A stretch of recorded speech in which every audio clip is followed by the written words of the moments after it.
Hard to win any game. Very thankful to win this game. Thought we did a lot of great things in the first half and for a portion of the second half. I thought the thing that we struggled with was guarding the bounce there in that, I guess, maybe 6 or 8 minute stretch where we went from up 17 to down 1. Great execution on the last play by our entire team. Very thankful for the win. But I thought that how we have spent our time in preparation for road game number 1 with a very inexperienced team, I think the wisdom that they will accrue from the lessons that come from this game will help us over the next 17. Hey, Buzz, why did you call that play there at the end? Yeah, interesting, Olin. So when I walked into postgame in the locker room, I asked the team. The name of that play, Olin, is Kevin. And the reason it's called Kevin is the person that taught it to me, his name was Kevin. And it's been in our playbook for 9 years. So it's been in the playbook at the last 3 places that I've coached, and we've never run it in a game. So I asked our team, how many minutes, guys, do you think this season we've practiced Kevin? And they go, Coach, we were just talking about it before you came in. I said, well, what's the number? They said 4. And I said, okay, it's a great lesson. I need you guys to hold me accountable to all of the special situations, even when we don't want to do it. Because Kevin, I understand Marcus made the shot, but the execution of Kevin is what led to the shot. And so, I thought it was obviously thankful that he made it. But why go to Kevin if you've never run it in 9 years? Why was that the right time to go to Kevin? Yeah, so without being over tactical on it, Olin, it was 5.5 seconds left. And so we called the timeout. The free throw shooter was shooting 63% on the year. And I wanted to talk to him about a make or a miss. I didn't know if they would miss it on purpose. That's kind of a gray area. Normally you would miss maybe with a little bit less than 5.5. And so I wanted to talk to him about both scenarios. And then on a make, maybe you noticed it, maybe you didn't. You need to let the ball drop because Kevin is a full court play. And you've probably heard this before. For every second, you should count dribbles. And so 5.5 seconds is enough for 5 dribbles. It'll get you where it's not a half court heave. And it's kind of on the line. Do you want to run a play to get it to half court and call another timeout so it's sideline out of bounds? That's probably somewhere between 5 to 8. But for us, if it's less than 4, we're going to run a play where you're trying to throw the ball over the half court line. If it's more than 4, we're going to try to advance it on the pass in the front court, knowing how many dribbles we had. So we ran Kevin in practice, and it's been in the playbook for literally the time, score, momentum of what this particular situation was. And does Marcus always take the shot in Kevin? Yes, sir. And then there's some other layers to it if Marcus is not able to catch it. Dre we call Dre on that pass the Lazar. Lazar Hayward played for us in year number 1 and year number 2 at Marquette. Lazar is the guy that takes it out of bounds. And then we want a ball guard catching it, but you remember Henry set the screen, which forced the switch. And that's why you run Kevin. You want to force the switch. There's some other things behind it, but we were able to hit the first option. Thank you. You mentioned the defense's issues with the ball and dribble. It wasn't really much of a rotation issue. What was it? Just a footwork and being acclimatized to the speed of those kind of players issue? I thought 3 was phenomenal. And the scouting report, Travis, 3 and 10, their game is very similar. No middle, no middle, no middle. That being middle penetration. Most of their penetration doesn't occur from the baseline. It happens in the channel and it's going straight downhill. And then play 20, 11, and 1 as catch shoot. And you're right. It wasn't action that got us into rotation. What got us into rotation was that ball was going downhill.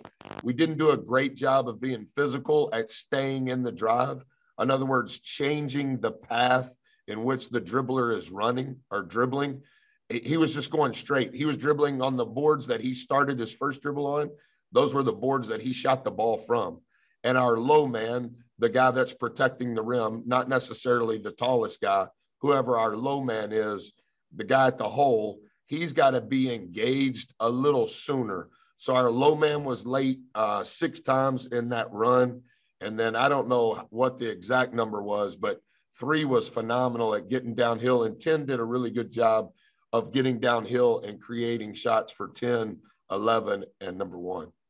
And then I believe this is the first win A&M has had to open a conference slate on the road since joining the SEC. Is this just an example? Yeah. Is this just an example of why that is the case and why it's so difficult to start on the road?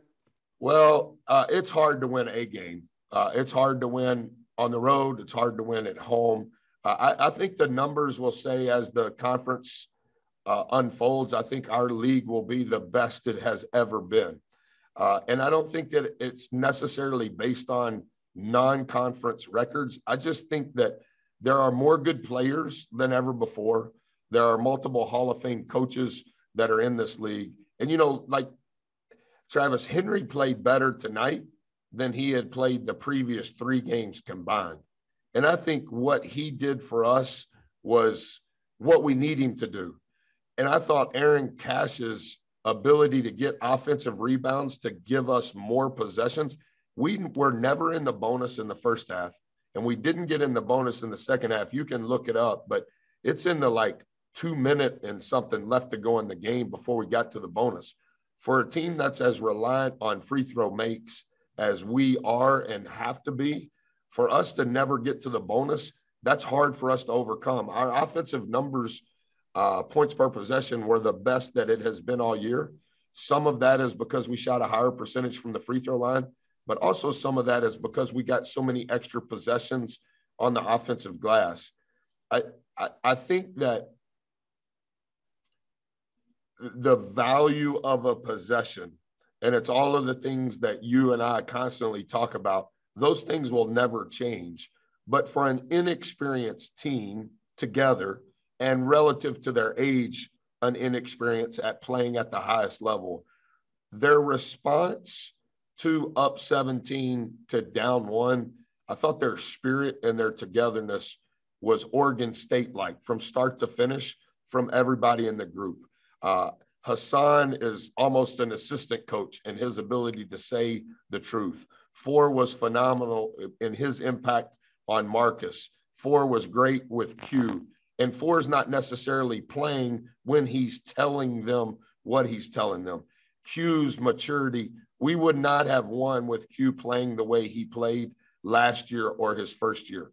Our response to all of the good stuff and all of the bad stuff, I thought was as good as it's been all year. And like I told the team, in truth, it's going to have to be like that in order for us to have a chance. It's easy to talk about now because Marcus hits the shot. But if Marcus doesn't hit the shot, it's still going to come back to what's our R going to be. Anything else for Coach? I have one, if you don't mind, Coach. You mentioned a little bit earlier there were things you'll learn tonight that you'll take for the next 17 games. What are some of those things that they'll take? I think the first thing is after 13 games, after our non-conference slate, this is a little bit too much nerdy, but it's revealing. 19% of our possessions came from a dead ball. For a team that wants to play with pace, 19% obviously is a high number. A dead ball meaning the clock has not stopped, or the clock has not started until the ball's in play. We have to improve in our dead ball scenarios, not just offensively, but defensively. Where is the ball at? What are we doing? Who do we need on the floor? Is the ball full court? Is the ball out of bounds under? Is the ball sideline out of bounds? We have to spend a little bit more time on our execution of dead ball, because like every coach at their press conference, hey, we're going to play fast and this is going to be a fun style. Yeah, but like I was telling our guys before we came to Georgia, if this is the length of the normal game in non-conference, in January, the game shortens to here. And then by the time you get to Valentine's Day, the game shortens to here. And then by the time you get to the SEC tournament, the game shortens to here.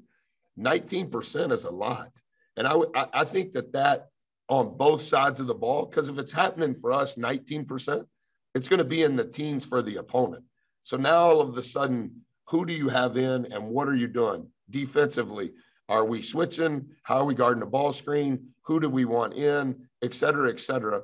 And so those ATOs, I think we went 4-1 in the ATO in the first half. I haven't seen the second half numbers because I just finished with radio, but I think we went 3-2. Like those ATOs and those dead ball situations, that ends up being a much higher percentage than maybe normal person would think, including players. Anything else? Hey guys, if you guys want to do one of those deals that my wife tells me about, like where GoFundMe.com and everybody donates to help someone, I'll contribute. But this is an Apple computer with like a real camera. Is there any way you guys could do GoFundMe at Evan Roberts and let's get one of these? Because I feel like I've done a better job because of the equipment. Would you agree? Yeah, you did. I mean, Olin, can you see my eyes? I can. Yeah, and see it's like an Apple 30-inch TV. They bought this camera somewhere other than Target. Like this is like real stuff. So Olin, tell Lucci to tweet out texags.com, GoFundMe. We're trying to buy this exact setup and send it to Evan Roberts at tamuathletics.edu.com. Doesn't Evan Roberts make those big bucks though? I honestly, Travis, and I tell my wife this, I don't know what Evan does. Every time I see you, I see Evan. When I see Travis, I see Evan. If I don't see Travis, I don't see Evan. So maybe he's your babysitter. Yeah, that's probably about right. Yeah. Thanks, Coach. Thank you. Congratulations on the big win.